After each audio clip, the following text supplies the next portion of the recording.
In this video, I will be providing explanation, analysis, and justification on all of the communication strategies used in video 1. The main communication strategy I used in video 1 was verbal and non-verbal cues to ensure the accuracy and clarification of instructions. My visual demonstration and verbal explanations were also completed to account for all students with different learning styles. I incorporated some additional purposeful questioning to make them think about their own personal understanding and assess their own performance. The questions were open-ended to give students a free range of answers for themselves to really think about this.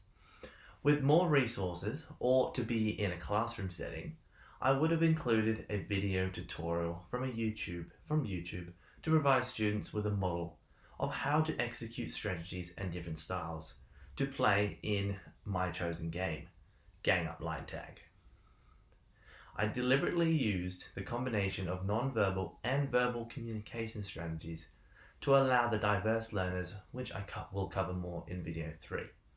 For example, when I demonstrated the key movement strategies during line tag for the visual learners that needed to actually see what happened, they found a clear way to view this when I demonstrated on the lines on the court. For the auditory or people that need to listen more, these learners benefited from the explanation before the game and the rational questioning and breakdown after the game finished.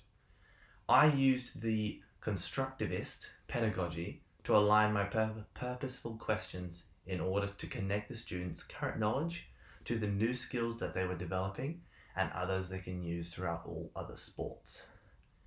In accordance with the Australian Curriculum version 9, the main content descriptor being focused on in video 1 was AC9 HP8M02. Design and demonstrate how movement strategies can be manipulated to improve movement outcomes. Reference from Akara 2024. To narrow this descriptor down even further to a content elaboration, the main focus was demonstrating and understanding, developing appropriate strategies for selected movement scenarios. Once again, taken straight from Akara. This curriculum integration allowed me to align the health and physical education teaching practices to prepare students for game strategies in the future and further their understanding in their chosen sports. My theoretical rational justification of this process and of the constructivist pedagogy is supported by Light and Fawn's 2001, when they suggest that students who engage in active learning gain a deeper understanding and retention of knowledge. Their findings revealed that students actively in their own learning process and by interacting with content, questions, and exploring, they move into a more meaningful memorabilization and personal understanding of the content. According to Azirito, and Ennis, 2003, students in a positive learning environment actively build knowledge and understanding by relating active learning to their own lives. Line tag could be easily transferred to any sport of anyone's choice and anyone apart from in that area of sport. Ennis's and Arizito's insights contribute to students' well-being as well as to feel supported in the learning process. This is what I aim to do in video 1. In terms of line tag for the video 1, this was my contemporary resource used for this. The use of the video and demonstrations shown in the videos have a connection to high quality practical learning, according to Brown, 2023. Brown's understanding is that these resources bridge the gap between practical application and theoretical knowledge, allowing students to practice their skills in a controlled environment. This is what I aimed also to do in video 1, and I believe I did very well.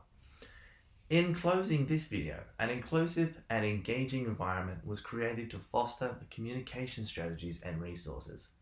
By integrating the structivist pedagogy, and using additional purposeful questioning, students were able to make connections with their own lives, making formal-based decisions, and taking leadership roles within the game. Critical thinking and collaboration were the key take-homes for line tag and in the students' physical development. Moving forward, I continue to use these strategies so that students can thrive inside and outside of the classroom. In this final video, I will reflect on how in video 1 I catered for students' adjustments and students from diverse backgrounds, including students from disability, socio-economic backgrounds, and cultural and linguistic diversity. For students with physical disabilities in my class, for video 1 I would have modified the game to allow maybe some soft, lightweight balls in the game of line tag. This way that students were able to participate in the lesson to their own level of engagement through throwing the ball instead of tagging a certain player.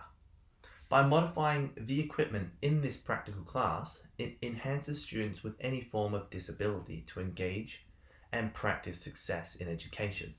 This was from Tyndall and Foley, 2011. The use of visual aids for the game were the modifications I would have used to support students from cultural and diverse linguistic backgrounds. These aids would have allowed me to bridge the language barriers for these students and would simplify the game for them to participate at their own level. Findings from Sato, 2017, emphasized that for complex concepts to be understood by English as an additional language, that's EAL, students' multilingual resources such as visual aids are crucial for this. By providing the materials in my class, I would be able to get the best out of all students who need the resources. It is better to have and not need than to need but not have. Lower socioeconomic students would have needs would have been met by providing printouts during video 1. Some students might not have access to their own technology or even notebooks, so printed copies are a must in my lessons.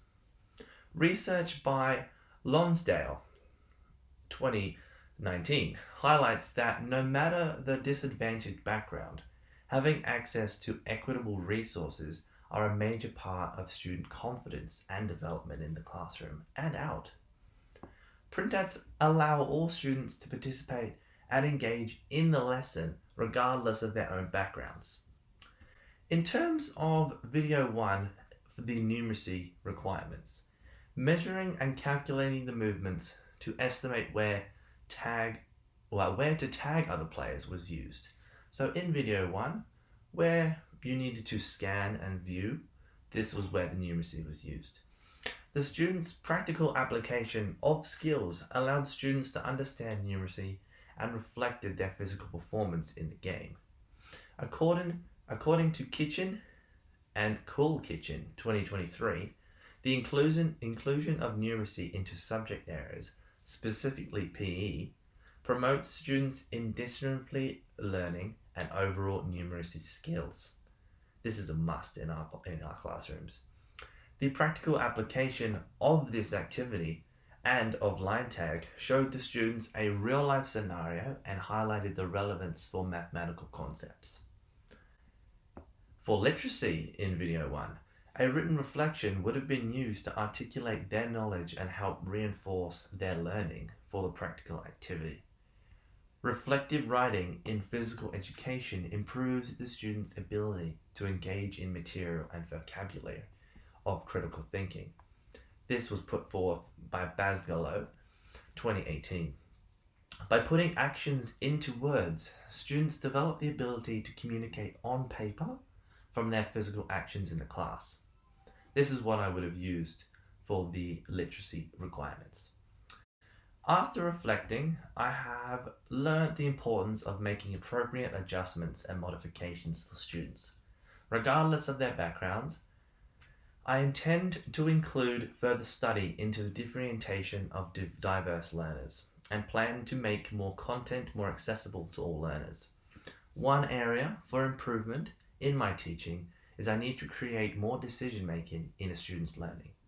By allowing their minds to think under pressure and have a voice in activities, I can ensure my practice as a teacher is responsive to specific needs of every learner. Additionally, professional development, also known as PD, in differentiation will enable me to refine my skills as a teacher in the future. As a future educator myself, I am committed to my own professional growth and the needs of my students. Meeting the requirements of diverse learners is where I need to invest my time to stay informed about the best practices available to me. To be supportive of all learners, I will continue to strive and create positive learning environments for all.